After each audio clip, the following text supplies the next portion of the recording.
अस्सलामु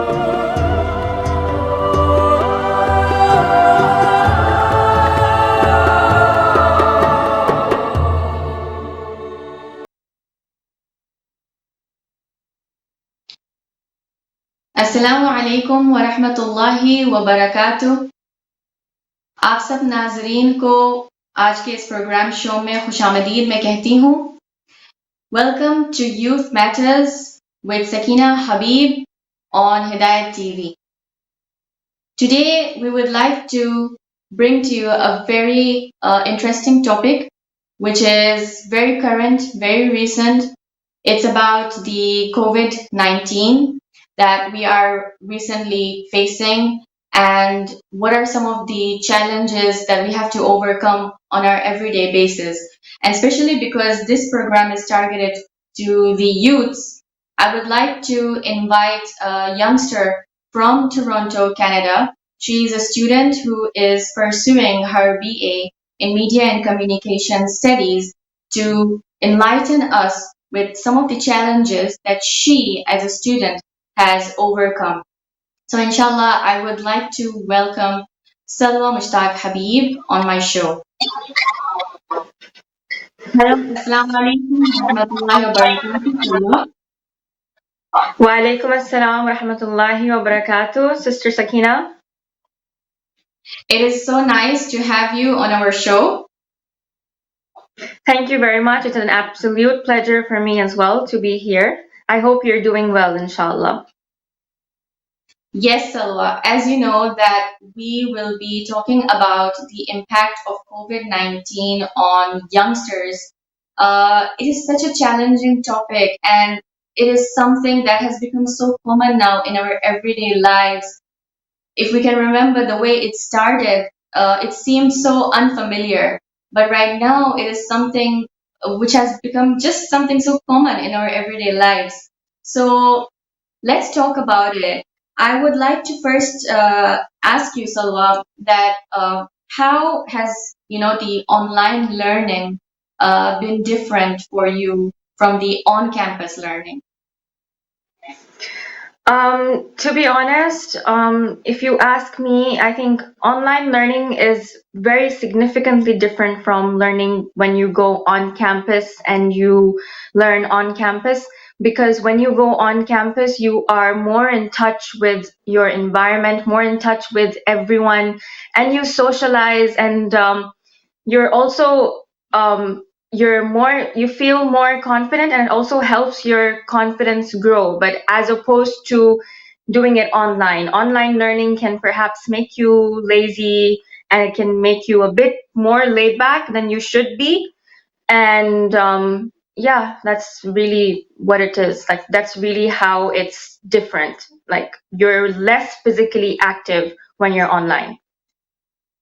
So, Salwa, can we just compare how the education system was before this pandemic came into the picture?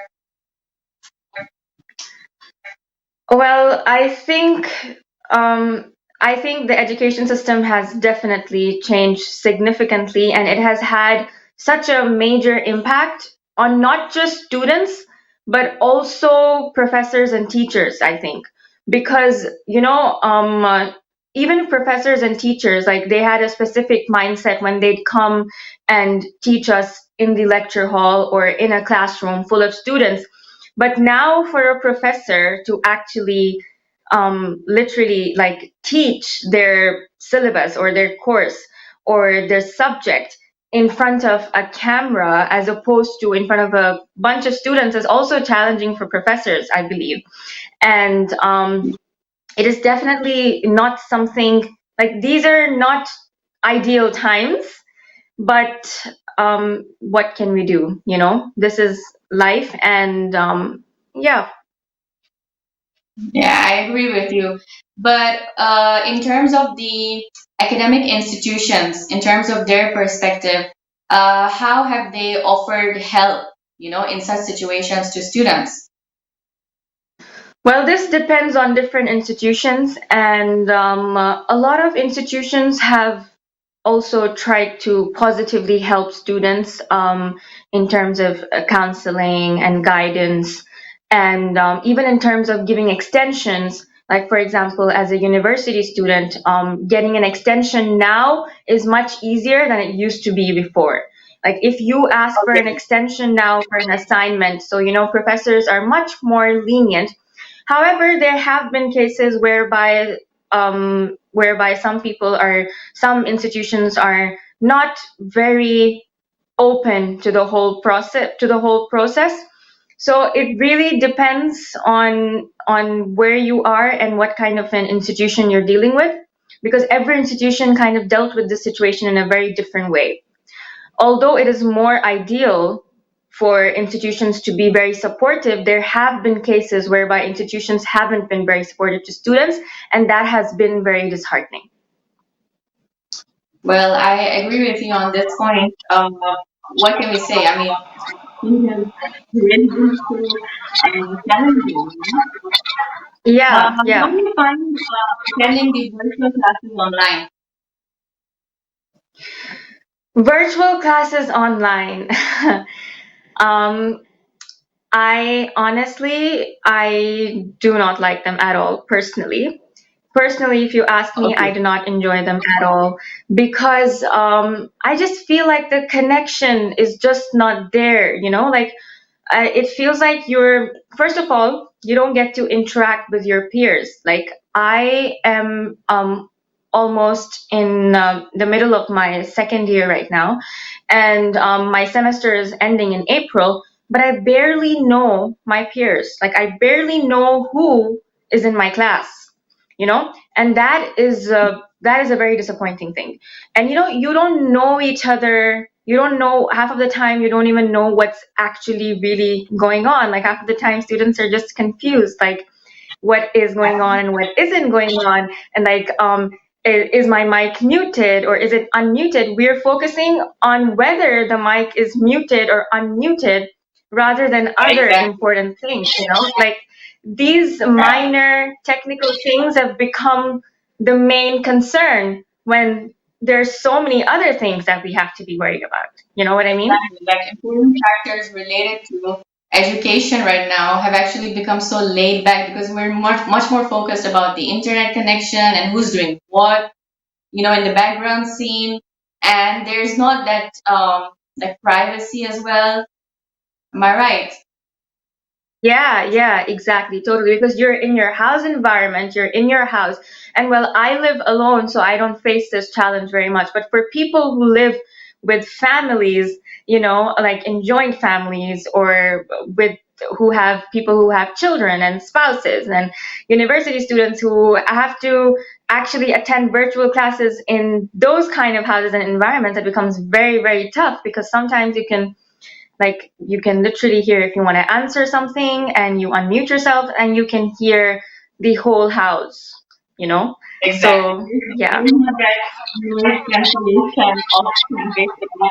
Everybody gets to hear what's happening in the background, and the parents are Yeah. screaming or the mother screaming at Exact them. exactly. It's like you're Exactly. watching a Exactly. drama, a house is talking. Basically, basically, basically, and even like for as students, like we're so laid back when the classes are virtual. When you're in a physical class, you are very much contained and you maintain your composure, as opposed to when you're in a virtual class. When you're in a virtual class, the professor is not really in front of you, so you can be sleeping, you can be lying on your couch, you're Very true. lethargic, Yeah, I agree. basically. You know what I mean? Really Totally. disrupts the learning experience very much. Yeah. I was watching some videos the other day, and what I noticed is that children right now who are, for example, in classes like kindergarten onwards, they just pop out from their beds, and while they're in their pajamas, they're like literally brushing their teeth, and they have like half breakfast on their face as if they, just munched on a donut or some cornflakes or something, and they're just appearing on the screens and ready for the class. I mean, imagine this is what the household system and the education system has become right now. I mean, in a way, parents are really pushing hard You can imagine what the parents must be going through. Like parents already have enough responsibility on their heads to bring up the children at home, and this is actually a teacher's responsibility now.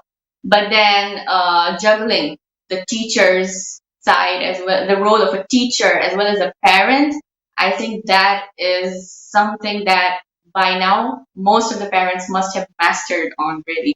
So this Definitely. is something which has really been a hilarious point, but I think we get to learn so much from it as well, right? Okay, talking about your examinations, how did you manage to study during this long lockdown? Because as I know personally from my experience as being a student, when this pandemic didn't even exist, to go into that exam zone and sit on a table and get your books out and, you have to plan your schedule. Okay, from this hour to this hour, I have to study this. My exam is on this date. At that time itself, it was like such a burden, it was like tension, a stress. So now with this lockdown, I mean, can you tell me what goes on? Well, okay, so in my university, we had what they call take-home exams. So you have basically the exam opens on a certain date, and then you have a leeway of about a day or two until you can submit the exam. And it's an open book exam. But just because it's open book doesn't mean it's easier. In fact, it's much harder than a normal exam would be on a normal day. And so there's pros and cons to that, you see. So the fact that it's a take home exam and Mhm. you're basically it's open book and you're still somewhat relaxed, like you have enough time to submit it. Like you don't have a time frame of like 2 hours you need to start and you need to end. You don't have that time frame. You're pretty relaxed. You can do it on your own time at your own pace, and that is a pro. But then there's also cons to that. And the con, I think the biggest con is the fact that as a now I am in the middle of my second year, and I started in January 2020, and that's when my first year started. And lockdown started in March 2020, I suppose, about last year at this time. So you can imagine, I only went to university for 2 months. So my Oh first year my God, exams were only also, 2 months. yeah, Oh my yeah, on goodness. Can campus. you imagine that? So my first year exams were also take home exams. So I basically have no experience whatsoever of giving a university exam in a university examination hall. And that Wow. gives me a lot of anxiety. That definitely gives me a lot of anxiety because I'm already in my second year now. And now, students usually expect that the first 2 years to go off like a breeze, for you to experience and to, learn campus and, to learn how the exams work and to get to know everyone. But now the last 2 years are left, and I have no idea how it's going to be when I'm going to have to actually go in and sit for an exam. Like, I don't know how that feels. So, yeah. Oh my God. I can't even imagine that situation right now. I mean, oh my God, it must be so disheartening at some point for you. But It is. inshallah, you do have that strong belief that Iman and faith that, Allah tests us with these, exams, right? Let's say like hard, right? Allah teaches us with these challenges. We need to see how strong your belief is, right? Okay, Yes, so definitely. how does the pressure differ from giving exams in person and online? Okay, so when it's online, the pressure is definitely, well, it has both sides to it. Like it is also less, but it's also more because you know that the markers are not going to be very lenient with you because it's open book and all of that. But And also there is less pressure because, as I said, you have a leeway, you're much more relaxed. And definitely when you have to go to an examination hall, the anxiety that builds up with going to an examination hall, that's a big con of giving an exam in an examination hall. Yeah, and the time frame and all of that can become very frustrating for a lot of students. And Yeah. but a pro of that is that you learn how to manage your time, because you're given a set time frame of say 2 hours, and you learn how to manage your time, and you learn how to be disciplined. So that is a pro of giving exams in an examination hall. However, this is just my perspective. I'm pretty sure that there are a lot of students who enjoy the virtual learning experience very much, because the virtual learning experience definitely, if some people see it as it having more pros, I mean, sorry, if some people see it as having more cons, there is the other side who see it as actually having more pros, you know? Yeah. And yeah, so it really differs on different perspectives and different individuals. But according to me, I think that um, giving an exam, because life will go back to normal. So, we can't be getting used to this. I don't think we should get used to the situation that we are in now and become too comfortable in it, because it's not Yeah. going to last, you know? And yeah. Talking about ethics, like for example, working from home, coming online on like these Zoom meetings and stuff from home. It is true. We do get very laid back about it because when it comes to dressing up, for example, to work attire, we sort of become so lazy about that. It's like, okay, Yeah. well, come on TV with whatever you are on, be the screen with whatever you are in, right? And feel that comfort level, yeah? You're in your comfort zone. Yeah. What Yeah, about totally. homesickness? You mentioned that it's been 2 years right now for you. Mm-hmm. How have Yeah. you dealt with homesickness? So, I mean, and anxiety. well, so it has been, as an international student, it's been almost a year and above that I haven't seen my family. Although, Alhamdulillah, I'm quite lucky because I have my uncle and my aunt over here who have been very supportive and very helpful. And every time I miss home, I just go over to their place. But definitely, there are a lot of students who do not have any family members as well, you know. But as a student, I think it is very natural for you to miss your parents. So the fact that I haven't seen my parents and my sister for like a year now, that I haven't seen you for a year, you know. So it is very disheartening, and it is very, very difficult. But one thing that I'd like to say is that throughout this whole time, I have known and I do know that Allah is with me and that He's got my back. And that is one thing that I want to tell to all the international students out there, that no matter, this is the time when you realize that you really have no one but Allah with you. And as you grow to getting used to your own solitude and using that solitude to engage in the remembrance of Allah, you really become closer to Him. Because although I'm Yeah, not close to my family, but I feel much closer to God than I have ever been. And true. that I that agree. is what really makes my heart feel happy. Yeah. Yeah, you feel very closer to Allah in such situation because there is nobody physically in front of you, but we know for a fact that even when nobody's physically around us, but Allah is there for us. And in Yes, any exactly. situation, in any diva situation, when we are like in sorrow, who do we call upon?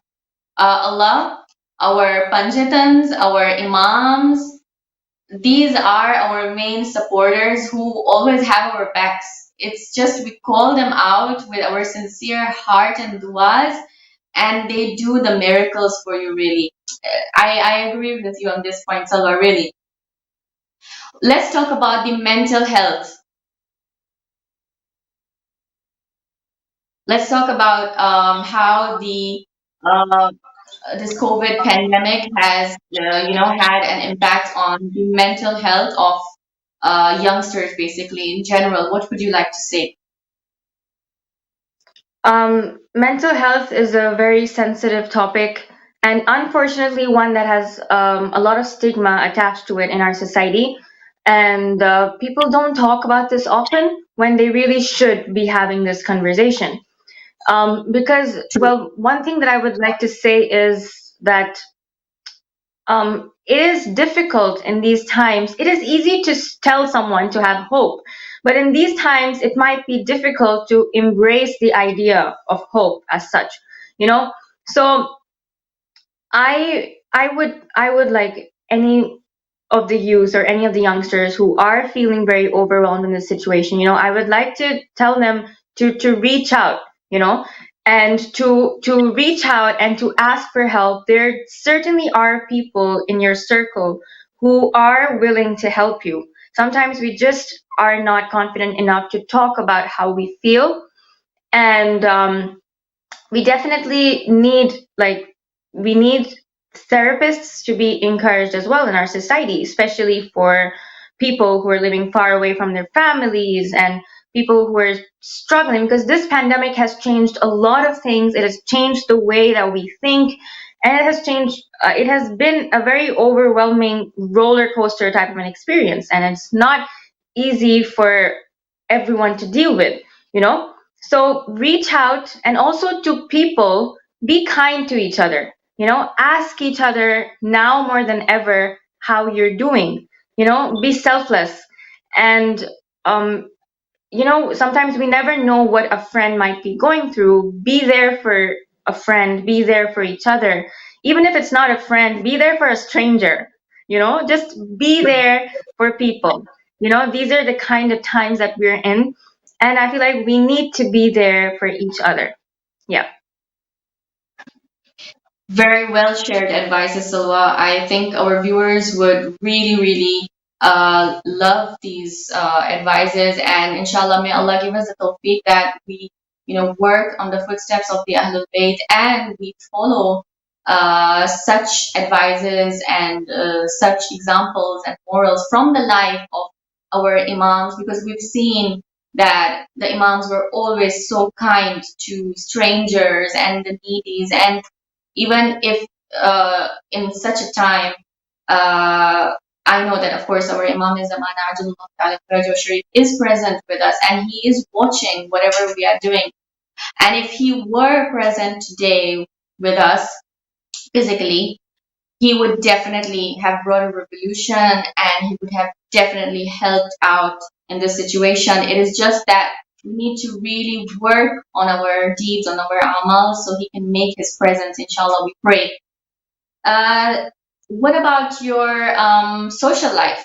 I'm sure that, before the pandemic, we could go out. I'm sure you must, as a student, as a young teenager, you must be missing those days when you could go out freely and hang out with your friends, or go to the mosque, basically, and, attend the kushalis and the majalises and the wafats and shahadats and all of that.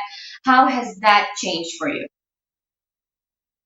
To be honest, for a person like me personally, I lean more to being an extrovert. I'm more of an extrovert.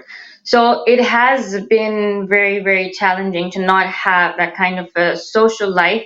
And there are days when I just miss and I just wish I had friends, and I just wish I could go to that coffee shop or for dinner or something like that, because I'm usually always out and about. And now suddenly when you're told to just be confined to one place, it can be very, very challenging. But I what I usually do is I keep myself busy, and that's what I suggest as well. Try to keep yourself busy, because I think that when we interact so much with the outer world, we kind of forget ourselves. Well, now we have the time to focus on ourselves and on bettering our skills and on improving ourselves and doing things for ourselves. Basically, we're pampering yourself. Have a personal spa day. Treat yourself. I don't know, make something, learn how to cook, if that's you're interested in that, learn how to bake. If you're interested in stitching, crocheting, anything, if you're interested in writing, if you're a writer, pick up the pen, get your rough book and start writing, paint. You can do whatever you want to do. You can really work on your talents, and you can really find out your hidden talents within this time. So that has been really good. But of course, I mean, social life is something that, we are insan, we are people. We are meant to interact with each other. We are meant to learn from each other. And yes, it can be very challenging to not have that kind of an environment. And well, definitely, Muharram that passed last year was like very, very different from any normal Muharram that would be, because the mosques and the centers were closed. But there was a silver lining in that, which made us realize that the Aza of Imam Hussein has nothing to do with a community center or a mosque. It has more to do with individuals and their hearts. Because last Muharram, it was so beautiful to see that houses had turned into azakhanas, and houses were community centers, and majalis were being held in people's houses. People were gathering their families and sitting them down, and and it was very beautiful to see how Imam Hussein's name was being chanted everywhere in people's houses all around the world. Exactly. Amidst the pandemic, amidst everything, people still had the spirit of Muharram. There were drive-through niyaz. There were majlises. People were doing majlises within their families in basements. It was beautiful. It was amazing to see. And Hearing it, I mean, I'm getting goosebumps right now, really. exactly. It was an experience in its own. Although, yes, we did miss and we do miss Muharram, because the specialty of Muharram is to be with azadars, to mourn together, to lament together. But, we need to also look for the bright side and for the positive in this situation. And the bright side in this situation was that this last Muharram, what we saw was magnificent, because we saw the power of Imam Hussein, and we saw the power of Majlis and Azadari.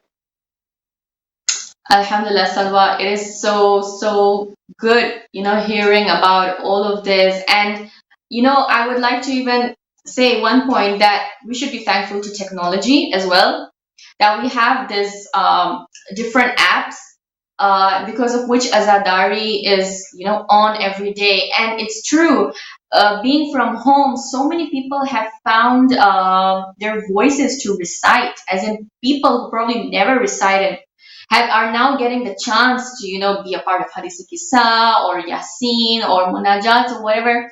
So I feel that so many people during this pandemic have actually improved themselves a lot more.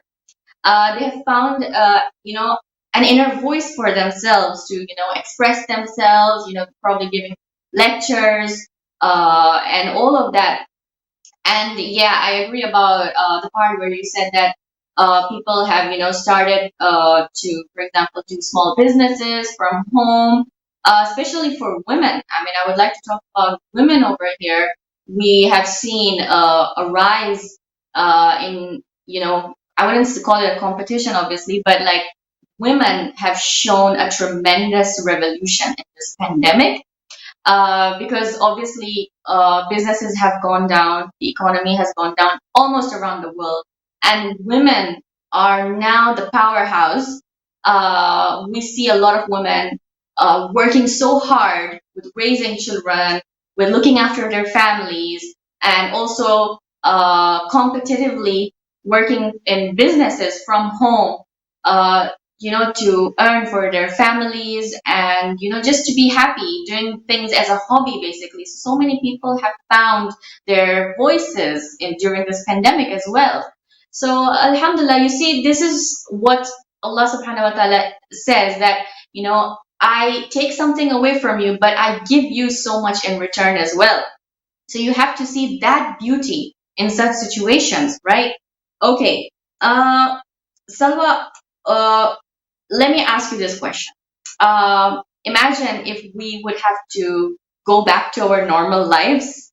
Okay, I know we're still in the pandemic, but if we were to go back to our normal lives, and face the real world out there after such a long lockdown, because we've spent so much time in this isolation and everything, how would that be now for us? Well, it's not really an if in that question because we are going to go back to our normal lives Inshallah, eventually, you know? inshallah. Yeah, inshallah, inshallah, we are going to go back to our normal lives. And, well, we can't say when, but someday we will, inshallah, and that will happen. And you see, I believe that basically there is no guarantee of any situation because Allah is the controller of all things and He is the planner. Okay, we plan and He plans and He is the best planner, right? So we shouldn't get too comfortable with anything in this dunya. We shouldn't get comfortable with the idea of anything in this dunya. Because you know how they say that when there's sadness, don't be too sad because it's going to pass. But when you're happy, don't be too happy because that's going to pass too. You know? True. So right now, I really believe that we should work on actually mentally preparing ourselves for the fact that life, inshallah, will go back to normal and how we are planning to present ourselves once all this is over. Once the mask is off, literally, literally, once the mask is off, how are we planning to present ourselves? How are we planning to, interact with people? Have we perhaps become more antisocial than we should be?